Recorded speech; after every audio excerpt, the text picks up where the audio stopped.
L'objectif de cette vidéo est de savoir déterminer l'équation d'une droite quand on connaît un point et qu'elle doit être parallèle à une autre droite que j'appellerai D'. Donc, dans vos exercices, vous allez trouver différentes questions. On va vous demander de savoir déterminer une équation de droite, mais vous aurez différentes hypothèses. Par exemple, on peut vous demander de déterminer une équation de droite quand on connaît deux points. Ça, ce sera l'objet d'une autre vidéo.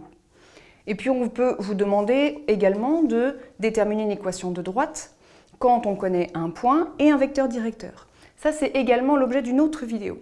Et nous, aujourd'hui, ce qui va nous intéresser dans cette vidéo, c'est de savoir comment déterminer l'équation d'une droite quand on sait qu'elle passe par un point, donc un point qui vous sera donné, et elle doit être parallèle à une autre droite D'. Alors, on peut soit donner une équation D', soit donner un vecteur directeur de D'. On verra les différents cas juste après. Pour ça, j'ai besoin, au préalable, de redéfinir deux petits points de cours. Tout d'abord, le critère de collinéarité. Alors, ce critère, il nous dit qu'il faut d'abord se placer dans une base orthonormée et se donner deux vecteurs exprimés dans cette base. Ces deux vecteurs, je vais les appeler U et V. Ils seront donc de coordonnées x1, y1 et puis x2, y2 pour V. Et le critère nous dit que U et V sont collinéaires si et seulement si le déterminant de ces deux vecteurs est égal à 0. Alors, je vous rappelle, le déterminant, c'est donc un tableau de 4 nombres ici, et on a mis les coordonnées de U en colonne et les coordonnées de V en colonne. Et un moyen mémotechnique pour se rappeler comment faire le calcul, donc j'ai x1, y2 moins y1, x2. Ça, c'est le déterminant qui doit être nul pour avoir la condition U et V collinéaires.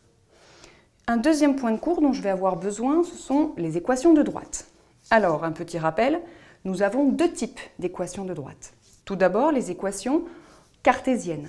Ce sont celles de cette forme-là, ax plus by plus c, où a et b, c sont des constantes données à l'avance. Et puis, on nous dit, c'est l'objet d'une vidéo, on démontre qu'un vecteur directeur a une telle équation est donné par moins b, a. Et puis, il y a les équations réduites. Y est égal à mx plus p, que vous avez vu en troisième. Alors ça, donc, sont les équations réduites. Et on a un vecteur directeur de ce type d'équation de coordonnées 1 et m. M qui est la pente donc, de ma droite. Voilà, donc maintenant nous pouvons commencer à expliquer les méthodes pour déterminer l'équation de droite. Alors, on nous donne ici un exercice où il faut déterminer l'équation cartésienne d'abord, puis l'équation réduite d'une droite, lorsque on connaît un point de cette droite et on connaît une autre droite qu'on a appelée D', et on veut que D soit parallèle à D'. Alors, il faut se rappeler des conditions de parallélisme. À quelles conditions? Donc j'ai une droite ici D, une droite D'. À quelles conditions ces deux droites sont parallèles? Si leurs vecteurs directeurs sont collinéaires. Alors j'ai un vecteur directeur de D'. Pourquoi? Parce que j'ai son équation réduite ici. Et j'ai vu dans la partie précédente de la vidéo qu'un vecteur directeur, quand j'ai une équation réduite, est donné par 1, m, 1 et la pente. Ici, la pente, c'est 2. Donc, mon vecteur 1, 2 est un vecteur directeur de D'. Mais il peut me servir comme vecteur directeur de ma droite D qui va passer par A. Alors, je vais donc inventer un point M de coordonnées xy qui va se placer sur ma droite D. À quelles conditions? Il me faut une condition nécessaire et suffisante pour que mon point M se place sur ma droite D. Si et seulement si, le vecteur AM sera collinéaire au vecteur U. Donc si et seulement si, j'utilise mon critère de collinéarité, le déterminant de U et de mon vecteur AM sera égal à 0. Donc je vais écrire mon déterminant.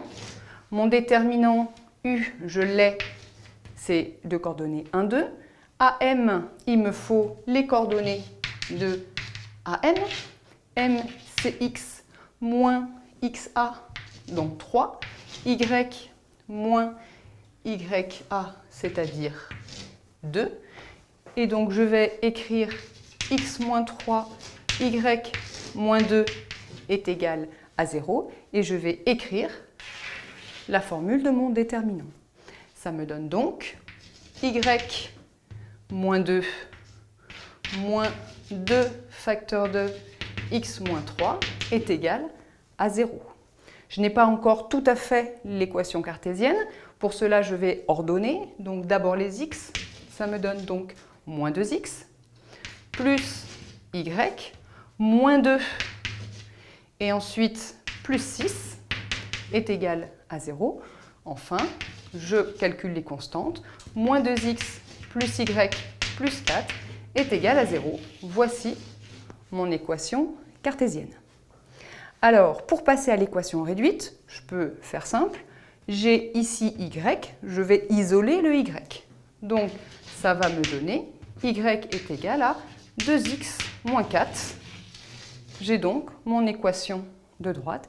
Y est égal à 2x moins 4. À toi de jouer. Je t'ai donné un point A de coordonnées 1, 2. Une droite D' d'équation y égale 3x plus 5. Il faut trouver l'équation cartésienne et réduite de la droite qui vérifie ces conditions.